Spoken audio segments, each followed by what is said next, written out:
warahmatullahi wabarakatuh. Salam sejahtera buat kita semua. Bapak Ibu para asesor sertifikasi dosen yang saya hormati. Perkenalkan, nama saya Mas Dito SPDI MPD pada program studi Tata Hidang Politeknik Pariwisata Medan. Video ini saya buat sebagai salah satu persyaratan dalam sertifikasi dosen, khususnya pada komponen pernyataan diri dosen dalam unjuk kerja Tridharma Perguruan Tinggi pada bidang pendidikan dan pengajaran. Pada kesempatan ini juga tentunya saya akan menyampaikan salah satu contoh pelaksanaan pembelajaran pada mata kuliah agama Islam.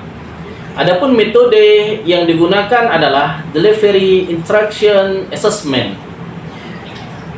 Deskripsi mata kuliah agama Islam ini yaitu mata kuliah wajib yang akan diikuti oleh seluruh mahasiswa program studi, baik itu pada jurusan hospitality maupun kepariwisataan. Mata kuliah ini tentunya membahas permasalahan-permasalahan dan persoalan-persoalan dalam pendidikan agama Islam. Di sisi lain juga mata kuliah ini akan membahas lebih mendalam bagaimana tentang konsep ketuhanan dalam Islam, bagaimana kedudukan iman dan takwa, bagaimana juga mata kuliah ini menguatkan kita untuk memahami sumber hukum Islam yang tentunya terdiri dari Al-Quran, hadis, dan ijtihad.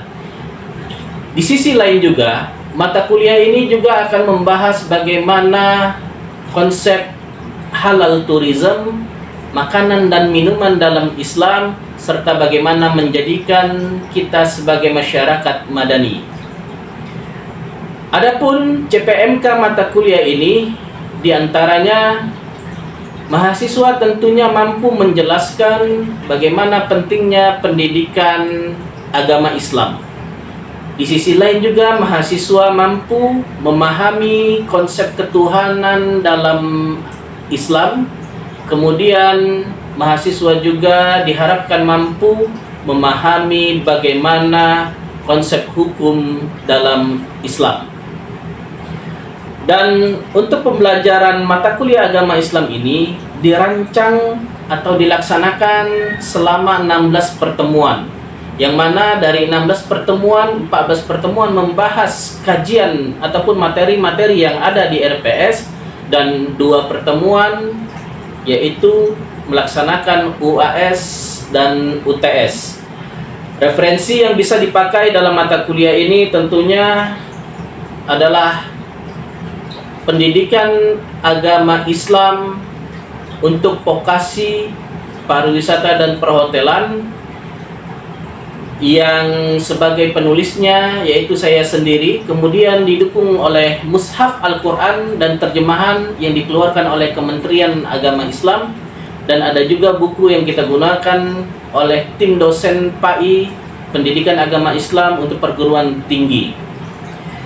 Dan aspek penilaian dalam mata kuliah ini yaitu salah satunya adalah dari nilai harian yaitu 20%, kemudian ada tugas 20%, dan UTS, UAS masing-masing 30%, sehingga totalnya menjadi 100%. Dan metode dalam pembelajaran selama perkuliahan kita menggunakan metode ceramah ataupun peer teaching methods. Berikut video pembelajaran yang bisa disampaikan.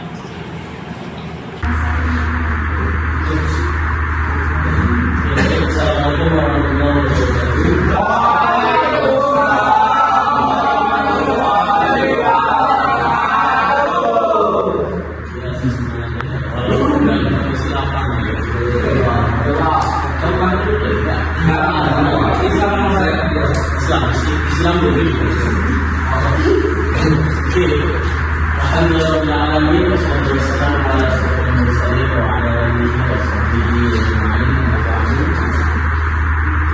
Hari ini pembelajaran kita pada materi berikutnya tentang sumber hukum Islam.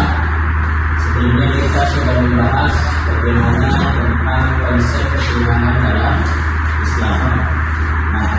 biasanya insan atau manusia yang mengaku dirinya beriman dan berislam itu ditentukan bagaimana dia bisa mengetahui betapa pentingnya hukum-hukum dalam Islam. Karena yang mengatur dalam hidup beragama itu harus hukum.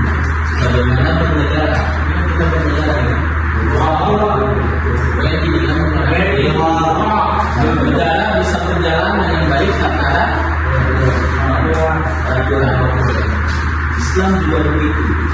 Makanya disebut sumber hukum. Jadi kalau bicara sumber hukum bernegara, nah kita kaitkan dalam sebuah negara itu apa bedanya? Membaca Pancasila ya?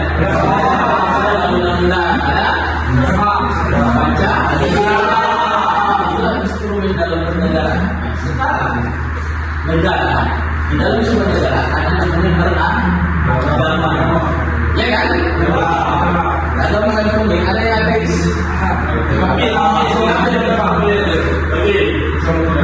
Sama-sama beragama. Nah, ketika kita beragama, maka di dalam menjalankan beragama yang benar dan baik itu, maka ada tuntunannya. Sebagaimana Anda kalau beli kendaraan kereta, katanya menggunakan kereta itu supaya sesuai dengan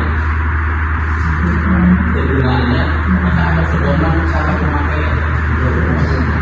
Begitu juga dalam beragama. Jika ingin benar dalam beragamanya, maka ikuti aturannya. Itu yang disebut dengan sumber hukum dalam Islam. Kalau saya tanya dulu ke Anda, belum pasti SMP sampai S, ada nama mata pelajaran, ada nama ya. Kalau saya tanya sumber hukum agama, itu ada berapa agama? Sumber hukum agama Islam.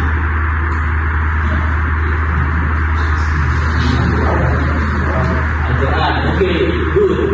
Hadis Pak. Hadis, good. Satu lagi, ada yang tahu? Dah, umroh ni, macam umroh ni. Apa satu lagi? Ijma. Oke, good. Tapi ada tiga. Kita sepakati sumber hukum Islam itu ada tiga.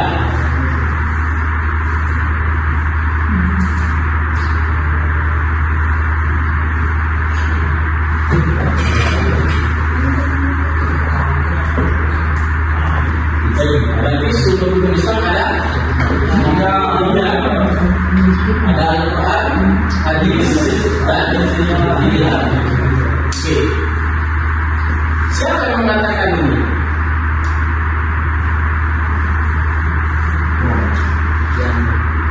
Siapa yang mengatakan ini? Ada yang sumbernya dari mana? Ya, silakan baca. Ya, sumbernya dari mana?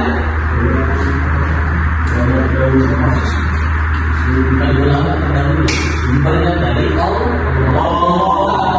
Di mana itu? Di dalam Quran, surah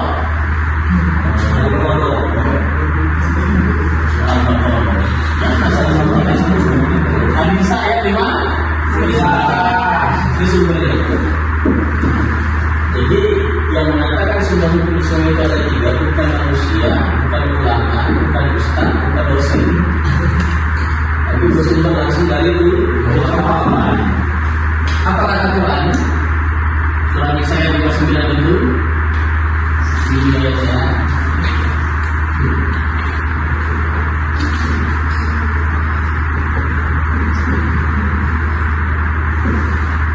Bisa dibaca? Bisa sekarang? Ya,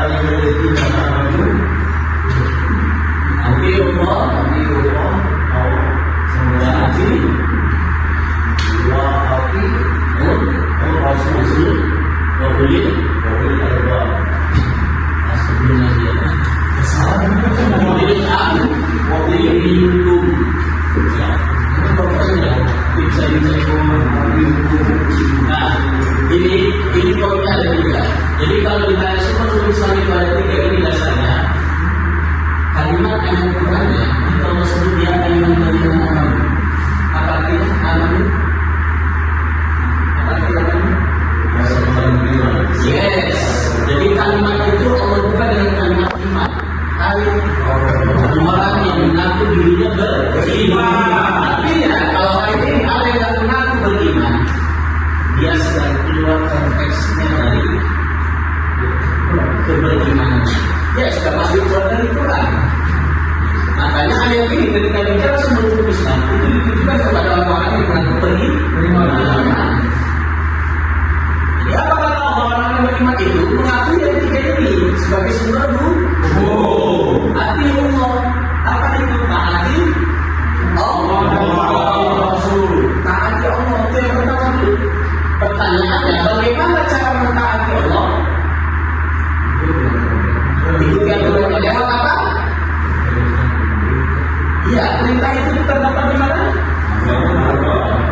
hukum menuntut ilmu banyak di dalam Al-Quran ayat perintahnya.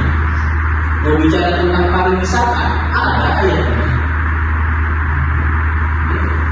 Misalkan ya, mau bicara hospitality ada lebih banyak lagi ayatnya. Hospitality itu apa? Bicara sopan, santun, salam, sapa, 5S itu kan banyak tentang apa yang berada, semua sumbernya ada di Quran. Makanya dia sebagai sumber hukum yang pertama, sahih, dan bisa dibantah. Kalau ada orang yang dibantah ayat suci Al-Quran, berarti dia telah ingkar kepada Tuhan. Arti Allah, makanya bahasanya arti itu artinya apa? Kalau taat itu berarti ada sesuatu yang wajib dikerjakan. Ketika tidak dikerjakan, dapat dosa. Ada jelas taat dan peraturan kalau memang baik. Ketika ada langgar, ada sanksinya. Yang kedua, Rasul. Taati Rasul. Kita taat juga. Bagaimana cara mentaati Rasul? Siapa yang dimaksud? Nabi Muhammad. Kalau apa mentaatinya? Hadis tertulis di dalam hadis. Kalau tadi Quran itu bahasa Allah tertulis di dalam Al-Quran. Kalau Nabi bahasa Nabi yang keluar selama Nabi hidup itu tertulis dalam kitab hadis. Bahkan kalau dikumpulkan seluruh hadis, dari perkataan Nabi telah terkumpul 5.500 hadis yang terkumpul ucapan Nabi itu 5.500 hadis. Itu dari 5.500 hadis 5.000 itu bicaranya tentang 40 nas hubungan kepada Allah. 500 lagi berbicara hubungannya kepada Allah. Mana lebih banyak? Kepada manusia. Itu hadis. Quran juga begitu. Dari 6.666 ayat yang terkumpul di dalam Al-Quran itu bicaranya Allah memberi pesan bahwa saudara itu hubungan sesama manusia seperti hubungan. Tapi bukan berarti hubungan kepada Allah dibiarkan tidak. Karena apa? Ketika kita berbuat salah kepada Tuhan memberikan taubat. Itu kuncinya. Tapi ketika berbuat salah kepada manusia, maka sebenarnya itu bisa berubah. Dan apa mungkin semuanya itu orang Allah? Makanya penting sekali untuk menjaga hubungan sesama manusia. Makanya dipertegas ayatnya lebih banyak, hadisnya lebih banyak. Itulah konsekuensi semua. Maka dari 5.000 hadis tadi yang berbicara hubungan manusia itu bahkan Nabi mengutip di awal hadisnya selalu dibuka dengan kalimat sama seperti ini. Ciri-ciri orang beriman itu adalah yang saling menjaga hubungannya antar sesama. Karena bilang tidak akan beriman seseorang jika dia membiarkan tetangganya kelaparan. Bayangkan sampai segitunya. Jadi kalau engkau membiarkan tetanggamu lapar, sementara engkau tidur dalam keadaan kenyang, itu berarti Anda tidak beriman. Sampai segitunya. Itulah hubungan manusia sosial pada ilmu namanya sosiologi ya. Ya, ini kan, ini masih banyak kali ini kita substansinya. Oke, yang berikutnya ulul amri minkum ini ayatnya.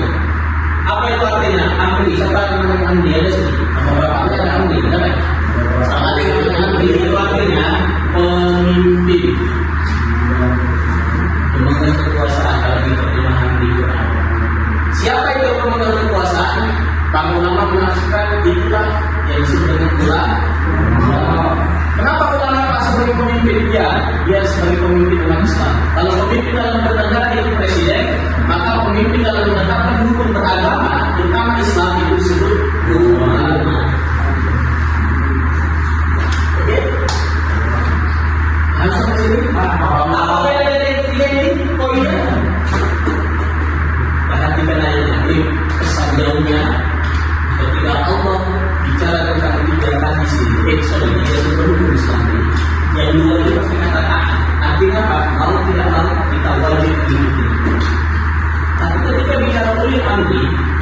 caranya di sini. Ulama ini buku yang ditentukan oleh pemikiran lalu.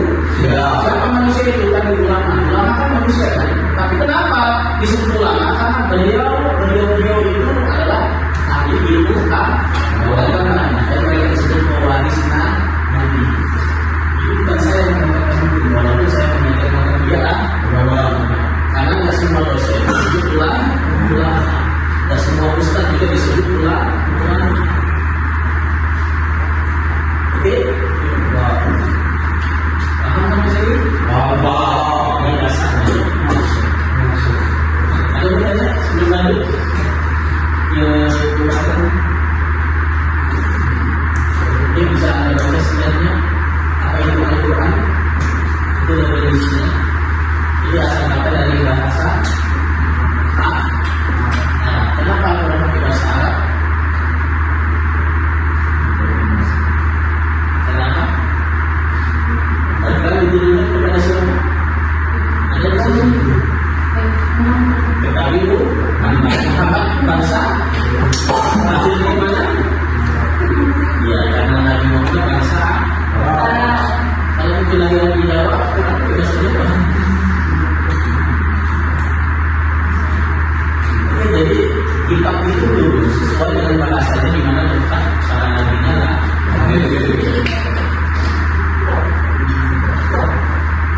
Oke, ada beritanya definisi Al-Quran.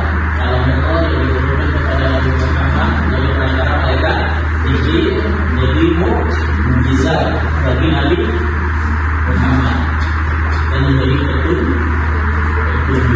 bagi manusia. Makanya maaf, Al-Quran itu bicaranya petunjuk bagi manusia, agar seluruh manusia mau beriman atau tidak beriman, munafik artinya berlaku kepada siapa saja, tidak melihat apakah dia beriman atau tidak. Itulah kebenaran Al-Quran. Walaupun di dalam sebagian beritanya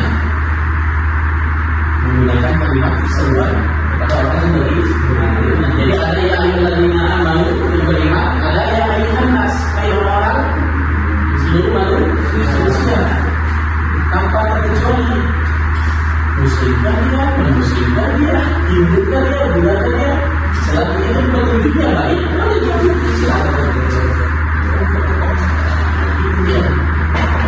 Tapi ketika disebut amanu, berarti ada pesan jauhnya nih. Tujuannya umat Islam itu meningkatkan takwa. Maka ketika ada kata iman itu bersanding dengan takwa.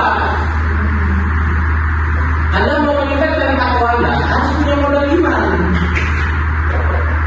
Apa contohnya ayatnya? Surah Al-Baqarah itu yang tentang puasa. Ada apa?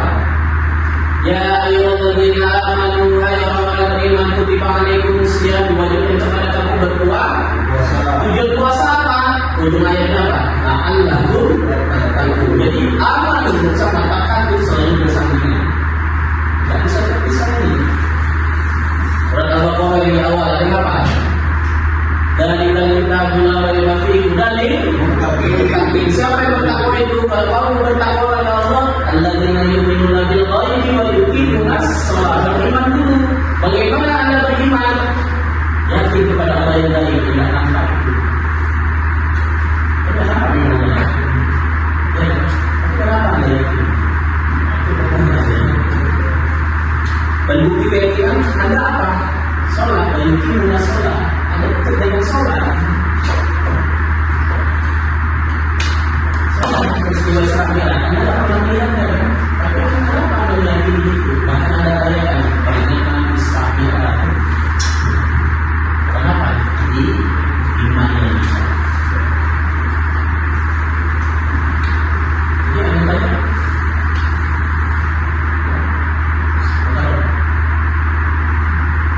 Ya, benar. Begini saja.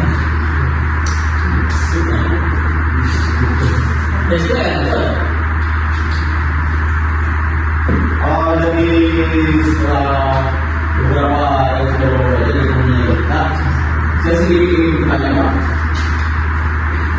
kenapa Al-Quran dianggap sebagai kitab suci? Saya menjawab dalam pandangan Saya menjawab dalam pandangan Islam ya. Mungkin kan ada kitab Injil dalam agama lain yang tugas bagi kita cuci juga ya. Tapi saya menjawabnya dalam konteks Islamnya, tidak secara menyeluruh sesuai dengan mata kuliah kita. Ya. Kenapa kalau disebut kitab suci? Satu, alasan para ulama. Para ulama itu berarti mayoritas ulama itu mengatakan dari 6.666 ayat tidak ada satu ayat pun yang kontradiksi. Kontradiksi itu loh, yang saling bertentangan. Ayat nomor 1 dengan ayat nomor 5 bertentangan.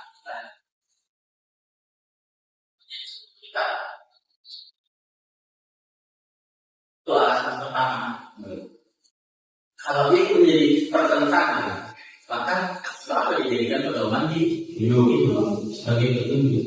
Berarti kan ada kontradiksi di dalamnya. Nah, yang kedua alasannya kenapa disebut kitab suci? Tidak ada satu orang pun di muka bumi ini mulai dari kehidupan para nabi sampai sekarang itu yang mampu membuat sama seperti Al-Quran. Itu alasan kedua. Bahkan di zaman Nabi Muhammad pernah ditangkap sama Rasulullah. Seorang penyair yang terkenal ya di masa Nabi Muhammad. Dan kepada Nabi Muhammad, ya Rasulullah, aku bisa membaca Al-Quran. Itu kitabmu, itu petunjuk dari Tuhanmu, aku bisa dari bahasa seperti itu. Dicoba ditantang. Oke, kata Nabi, untukmu dalam waktu berapa hari dalam membuat literasi seperti Al-Quran? Itu Nabi seminggu, 2 minggu, sampailah berbulan-bulan akhirnya datang ditujukan sama Muhammad. Inilah syairnya yang engkau anggap Al-Quran itu sebagai kitab bahasa yang paling indah menurut seorang penyair tadi. Akhirnya dibaca Muhammad, dia bilang gajah apakah gajah itu gitu kan. Kalau kita kan di Al-Quran itu surah tentang gajah itu surah Al-Quran.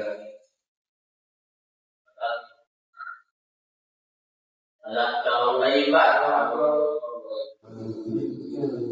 dia mau membuat sama seperti surah Al-Quran, tapi langsung gajah. Terus gimana ya?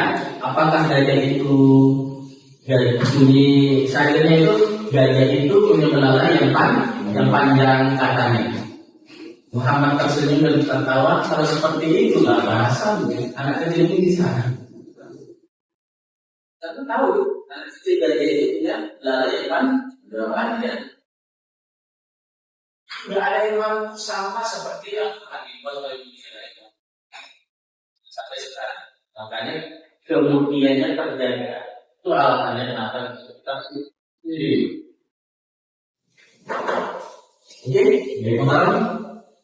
ini bisa dipahami ya. Dan itu juga saya mengutip dari beberapa pendapat ulama. Dan hampir seluruh mayoritas ulama sepakat itulah alasannya. Dari pandangan agama lain ada juga ya. Ya, lanjut kita. Lanjut kita yang kedua, sumber hukum yang kedua kan?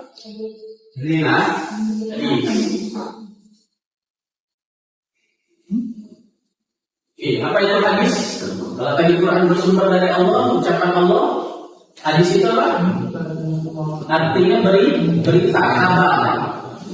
Jadi kalau mau kita ambil secara definisi, hadis itu adalah segala sesuatu yang bersumber dari Nabi.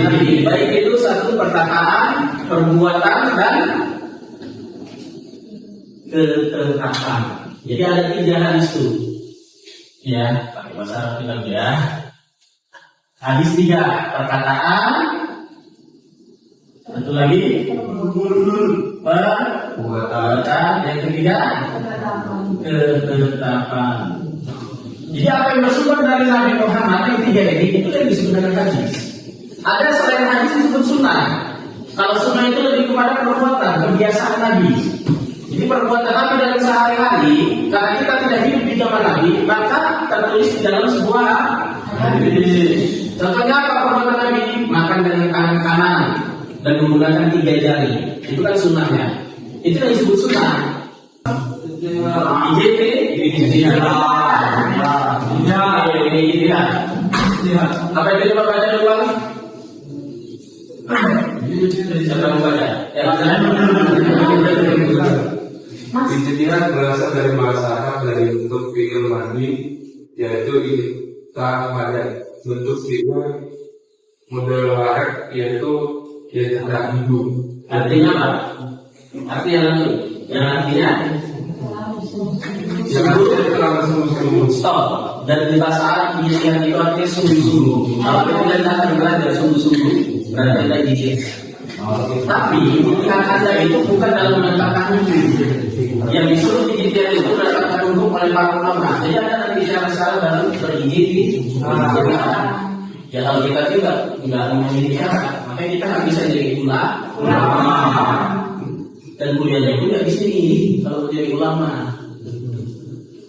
Oke, ini ada syarat-syaratnya nanti. Ya, coba-coba ada syarat untuk menjadi ijtihad. Ada juga harus yang dikerjakan. mereka apa itu kelompok Pak? Pribadi individu. Mereka ini. Itu kelompok memang, tapi saya mau individu aja. kapan itu Pak? Setelah makan siang. Baik. Oke, kalau sudah kan, Anda cari tentang ya ini yang terjadi.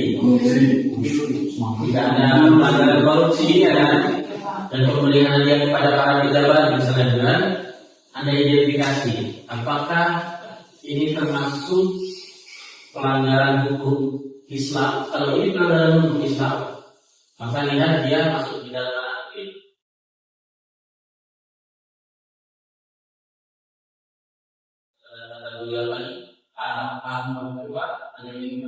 tapi Anda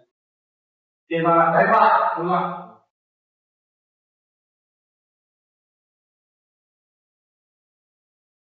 terima kasih waktunya.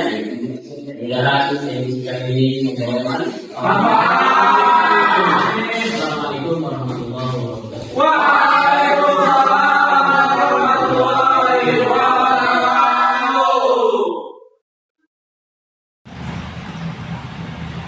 Demikianlah video pembelajaran ini saya buat. Mudah-mudahan ini bisa menjadi pertimbangan bagi para Bapak Ibu asesor. Semoga ini juga bermanfaat buat kita semua. Terima kasih. Wassalamualaikum warahmatullahi wabarakatuh.